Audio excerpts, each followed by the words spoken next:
नमस्कार, मैं सूरज सिंह और आप देख रहे हैं हमारे YouTube चैनल जिसका नाम है सूरज सर की पाठशाला। आज हम हाजिर हैं एक नए वीडियो के साथ जो है NCERT कक्षा 12 नागरिक शास्त्र विषय का। और इस विषय की जो किताब है वो है समकालीन विश्व राजनीति। इस किताब के अध्याय 6 पर्यावरण और प्राकृतिक संसाधन इस चैप्टर के महत्वपूर्ण बहुविकल्पीय प्रश्नोत्तरों के साथ मौजूद हैं। आइए देखते हैं कि कौन कौन से प्रश्न इस लेसन से बोर्ड परीक्षा में आते हैं। तो पहला प्रश्न पूछा गया है कि पर्यावरण संरक्षण से संबंधित उत्तरी गोलार्ध और दक्षिणी गोलार्ध के देशों में 4 विकल्प दिए गए हैं। इन दोनों गोलार्धों के देशों में अंतर पूछा गया है, कुछ अंतर से संबंधित विकल्प दिए गए हैं और जिसमें पहला विकल्प है कि मतभेद नहीं पाए जाते। पहला विकल्प ये दिया गया है। दूसरा विकल्प है कि मतभेद पाए जाते हैं। तीसरा विकल्प दिया गया है उपरोक्त दोनों और चौथा विकल्प दिया गया है उपरोक्त में से कोई नहीं। तो यहाँ जो हमारा आंसर होगा वो आंसर होगा कि मतभेद पाए जाते हैं, यानी उत्तरी गोलार्ध पर्यावरण से संबंधित जो मुद्दे हैं उनसे संबंधित उत्तरी गोलार्ध और दक्षिणी गोलार्ध के देशों के बीच में मतभेद पाए जाते हैं, यानी पर्यावरण संरक्षण को लेकर दोनों गोलार्ध में स्थित देशों की अलग अलग मत भिन्नता है। इसी आधार पर हमारा इस प्रश्न का जो आंसर है वह दूसरा हो जाता है, यानी मतभेद पाए जाते हैं। अगला प्रश्न और प्रश्न नंबर 2 है उत्तरी गोलार्ध में कौन से देश शामिल हैं। उत्तरी गोलार्ध में शामिल देशों के नाम पूछे गए हैं और यहाँ 4 विकल्प दिए हैं। 4 विकल्पों में पहला विकल्प है विकासशील देश, दूसरा विकल्प है नव स्वतंत्रता प्राप्त देश और तीसरा विकल्प है विकसित देश। चौथा जो विकल्प दिया गया है वह है उपरोक्त सभी। तो ये 4 विकल्प हैं। इन 4 विकल्पों में से हमें ये देखना है कि उत्तरी गोलार्ध में कौन से देश शामिल हैं। यहाँ जो विकल्प दिए गए हैं उनके अनुसार जो सही विकल्प है वह है विकसित देश। तो इसका आंसर विकसित देश हो जाएगा। तीसरा क्वेश्चन है वैश्विक साझा संपदा में क्या शामिल है। यानी जो विश्व स्तर पर साझा संपदा है, यानी पूरे दुनिया की जो एक साझी संपत्ति है जिस पर सबका सामूहिक अधिकार है, उसके विषय में पूछा गया है। 4 विकल्प दिए गए हैं। पहला विकल्प वायुमंडल, दूसरा विकल्प अंटार्कटिका, तीसरा विकल्प समुद्र और चौथा विकल्प उपरोक्त सभी। तो देखिए जो वायुमंडल है वो संपूर्ण दुनिया में एक समान फैला हुआ है, किसी एक देश का पृथक यानी व्यक्तिगत वायुमंडल नहीं होता है। अंटार्कटिका महाद्वीप है और अंटार्कटिका महाद्वीप शोध कार्य के लिए पूरी दुनिया के देशों के लिए उपलब्ध है। इसी प्रकार जो समुद्र है उनमें पाए जाने वाला जल, उनमें पाए जाने वाले खनिज पदार्थ और उनमें पाए जाने वाले विभिन्न प्रकार के तत्व पूरी दुनिया की साझी विरासत के अंतर्गत आते हैं। तो इस तरह हम देखते हैं कि हमारा विकल्प घ सही है, यानी उपरोक्त सभी वैश्विक साझा संपदा में शामिल हैं। यानी इन सभी पर वायुमंडल, अंटार्कटिका और समुद्र, इन सभी पर सबका सामूहिक और साझा अधिकार है। इसलिए इस क्वेश्चन का चौथा विकल्प सही आंसर है। नेक्स्ट अगला चौथा क्वेश्चन देखते हैं और चौथा क्वेश्चन है पूछा गया है कि डरबन सम्मेलन कब हुआ। डरबन सम्मेलन कब हुआ ये पूछा गया है और 4 विकल्प दिए गए हैं इसमें। और 4 विकल्प में पहला विकल्प है दिसंबर 2011, दूसरा विकल्प है नवंबर 2008, तीसरा विकल्प है दिसंबर 2010 और चौथा विकल्प है नवंबर 2007। तो इस तरह हम देखते हैं कि इसमें जो पहला विकल्प है इस प्रश्न का सही आंसर है, यानी दिसंबर 2011 में डरबन सम्मेलन हुआ था। नेक्स्ट क्वेश्चन को देखते हैं और नेक्स्ट क्वेश्चन है हमारा पांचवा क्वेश्चन। इसमें जो प्रश्न पूछा गया है वह है कि किस वर्ष स्टॉकहोम सम्मेलन हुआ। स्टॉकहोम में सम्मेलन हुआ और किस साल हुआ था ये पर्यावरण से संबंधित सम्मेलन था। तो इसके संपन्न होने के साल को पूछा गया है। यहाँ 4 विकल्प दिए गए हैं। पहला विकल्प है 1992, दूसरा विकल्प 1972, तीसरा विकल्प 1998 और चौथा विकल्प 1982। तो इस प्रश्न का जो आंसर है वो है ख, यानी 1972 में स्टॉकहोम में सम्मेलन हुआ था। तो इस तरह आपका दूसरा विकल्प इस प्रश्न का सही आंसर है। नेक्स्ट छठा क्वेश्चन है क्वेश्चन नंबर 6, और क्वेश्चन नंबर 6 में पूछा गया है कि पृथ्वी सम्मेलन किस वर्ष आयोजित हुआ।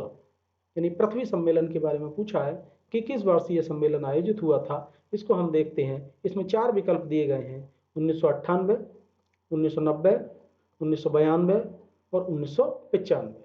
ये 4 विकल्प हैं, क्रम से इन चारों विकल्पों को दिया गया है, और हम देखते हैं कि इस प्रश्न का जो सही आंसर होगा वह होगा 1992, जो कि इस प्रश्न में तीसरा विकल्प है। तो ये तीसरा विकल्प यानी 1992 इस प्रश्न का सही आंसर होगा, यानी पृथ्वी सम्मेलन 1992 में हुआ था। इसके बाद अगला प्रश्न 7वां क्वेश्चन देखते हैं। 7वां क्वेश्चन है, इसमें पूछा गया है कि क्योटो प्रोटोकॉल किस वर्ष अस्तित्व में आया। देखिए यहाँ क्योटो प्रोटोकॉल के बारे में पूछा गया है कि किस साल क्योटो प्रोटोकॉल अस्तित्व में आया था। क्योटो एक नगर का नाम है जो कि जापान में है, और वहाँ एक सम्मेलन हुआ था। उस सम्मेलन में एक प्रोटोकॉल पर हस्ताक्षर किए भाग लेने वाले देशों ने, तो उसके वर्ष के बारे में पूछा है कि किस वर्ष क्योटो में प्रोटोकॉल हस्ताक्षरित हुआ था, यानी सम्मेलन हुआ। तो 4 विकल्प इसमें दिए गए हैं। पहला विकल्प है 1982, दूसरा विकल्प 1988, तीसरा विकल्प 1997 और चौथा विकल्प 1999। तो इस क्योटो प्रोटोकॉल पर हस्ताक्षर वर्ष 1997 में हुए थे, तो ये 1997 हमारा सही आंसर हो जाएगा। ठीक है, तो नेक्स्ट क्वेश्चन को देखते हैं, और नेक्स्ट क्वेश्चन है प्रश्न नंबर 8, और इसमें एक नगर का नाम दिया है रियो डी जेनेरियो। 1992 दिया है, 1992 में इस नगर में सम्मेलन हुआ। ये दक्षिण अमेरिका में है के देश ब्राज़ील में है, और इसके लिए पूछा गया है कि रियो डी जेनेरो यानी 1992 में जो सम्मेलन इस नगर में हुआ उसको किस नाम से पुकारा जाता है। ये एक नाम से संबोधित किया जाता है इस सम्मेलन को। उसके बारे में 4 विकल्प दिए गए हैं। अभी देखते हैं कि इसका सही आंसर क्या है। पहला विकल्प दिया है पृथ्वी सम्मेलन, दूसरा जल सम्मेलन, तीसरा दिया है मजदूर सम्मेलन और चौथा आर्थिक सम्मेलन। तो इस प्रश्न का आंसर पहला विकल्प है, यानी पृथ्वी सम्मेलन के नाम से रियो डी जेनेरो में जो 1992 में सम्मेलन हुआ उसको पृथ्वी सम्मेलन के रूप में जाना जाता है। तो ये पहला विकल्प इस क्वेश्चन का सही आंसर है। नेक्स्ट अगला प्रश्न देखें, और अगला प्रश्न है हमारा प्रश्न नंबर 9। इसमें पूछा गया है कि निम्न में से विश्व का सबसे बड़ा तेल उत्पादक देश कौन सा है। सबसे बड़ा तेल उत्पादक देश पूछा गया है। इसमें 4 विकल्प दिए गए हैं। पहला ईरान, दूसरा सऊदी अरब, तीसरा यूक्रेन और चौथा संयुक्त राज्य अमेरिका।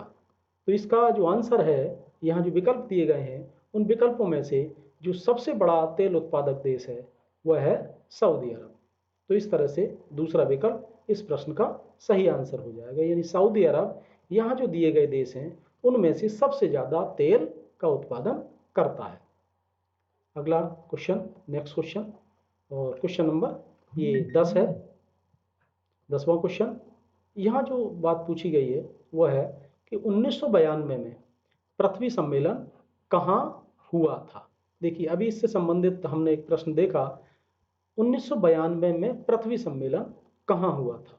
इसके बारे में 4 विकल्प दिए गए हैं। पहला विकल्प है संयुक्त राज्य अमेरिका, दूसरा विकल्प है जापान, तीसरा विकल्प है ब्राज़ील में और चौथा विकल्प है इनमें से कोई नहीं। तो इस तरह हमने अभी बताया था कि ब्राज़ील, देखिए यहाँ तीसरा विकल्प ब्राज़ील है और यही हमारा सही आंसर है। ब्राज़ील का एक नगर है रियो।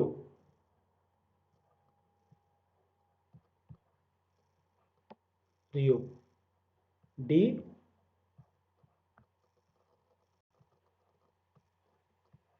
जेनेरो, अभी हमने इसके बारे में पढ़ा था। रियो डी जेनेरो ये नगर है, और इसी नगर में, और ये नगर कहाँ है, ये नगर है ब्राज़ील में। तो ब्राज़ील के इसी नगर में 1992 में पृथ्वी सम्मेलन हुआ था। इस तरह ये हमारा सही आंसर हो जाएगा। अगला प्रश्न, प्रश्न नंबर 11, और प्रश्न नंबर 11 है, इसमें पूछा गया है कि भारत ने क्योटो प्रोटोकॉल जो कि 1997 में हुआ था, पर हस्ताक्षर और इसका पुष्टिकरण किस वर्ष किया। देखिए, जापान के शहर क्योटो में 1997 में सम्मेलन हुआ और वहां एक प्रोटोकॉल पर हस्ताक्षर हुए जो कि 1997 में हुआ था। उस पर भारत ने हस्ताक्षर किए और इसका पुष्टिकरण किस वर्ष किया, ये पूछा गया है कि भारत ने साइन तो कर दिए लेकिन उसका पुष्टिकरण कब किया। इसके बारे में 4 विकल्प दिए गए हैं। पहला विकल्प 2002, दूसरा विकल्प 2003, और तीसरा विकल्प है 2004, और चौथा विकल्प है 1997। देखिए, इस तरह के जो प्रश्न पूछे जाते हैं वो आपके दिमाग में भ्रम पैदा करने के लिए पूछे जाते हैं। बहुत स्वाभाविक बात है कि भारत ने क्योटो प्रोटोकॉल पर 1997 में हस्ताक्षर किए, तो यहाँ बड़ी सीधी बात है कि हस्ताक्षर किए और तभी से इसका पुष्टिकरण मान लिया जाता है। ठीक है, तो यहाँ आप कंफ्यूज हो, इस तरह के सवाल इसीलिए पूछे जाते हैं। तो जब 1997 में इस प्रोटोकॉल पर भारत ने हस्ताक्षर कर दिए तो यही वर्ष, यानी हस्ताक्षर करने का और इसका पुष्टिकरण करने का वर्ष होगा।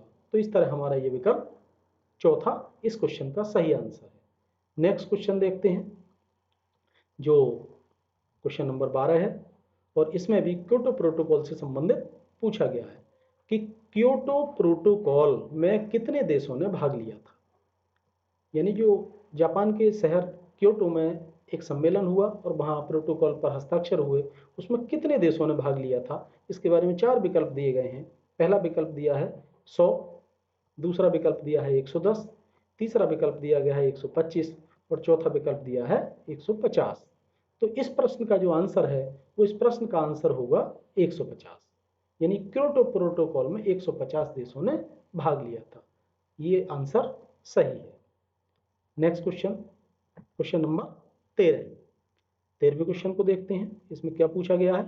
इसमें पूछा गया है कि निम्नलिखित गैसों में से किसे वैश्विक ताप वृद्धि, यानी वैश्विक ताप वृद्धि का कारण समझा जाता है। 4 गैसों के नाम दिए गए हैं।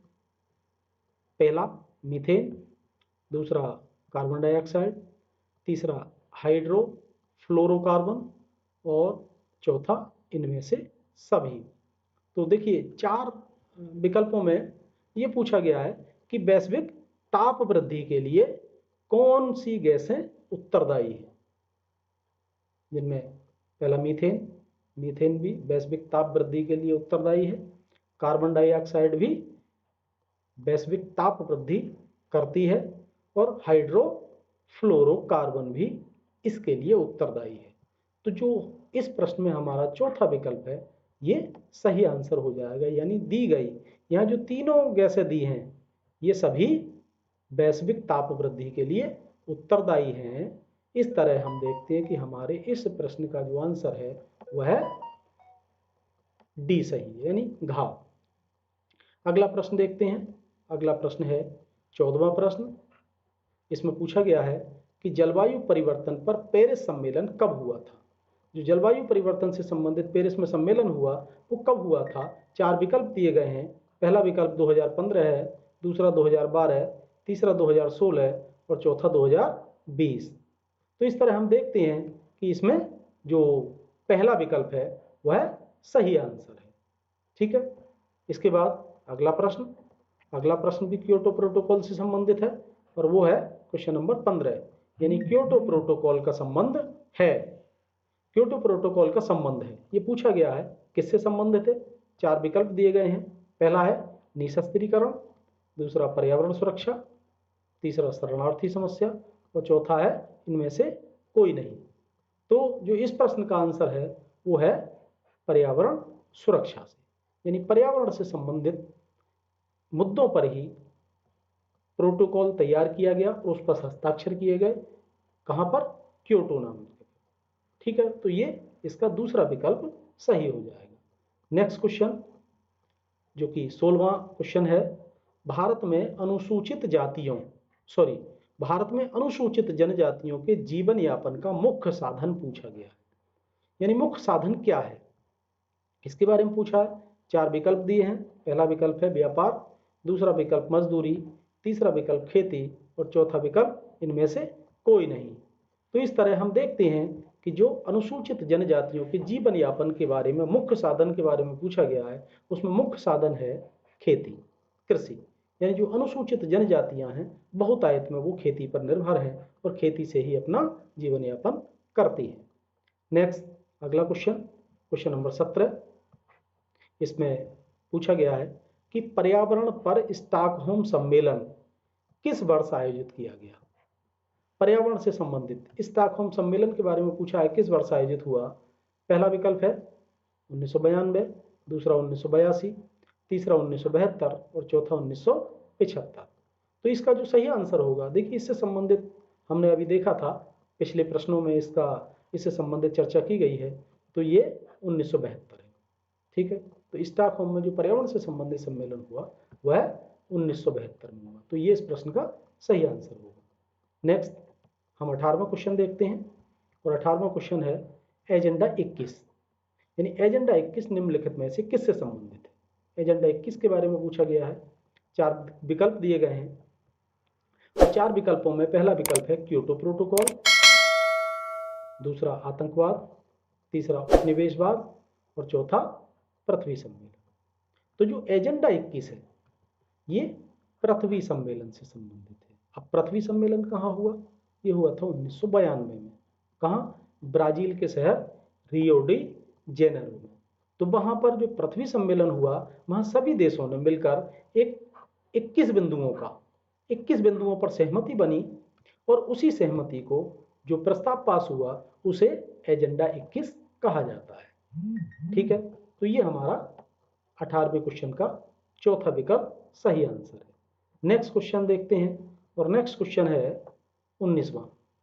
देखिए अगला प्रश्न है प्रश्न नंबर 19 और इसमें पूछा गया है कि निम्नलिखित देशों में से कार्बन का सर्वाधिक उत्सर्जन करने वाला देश कौन सा है।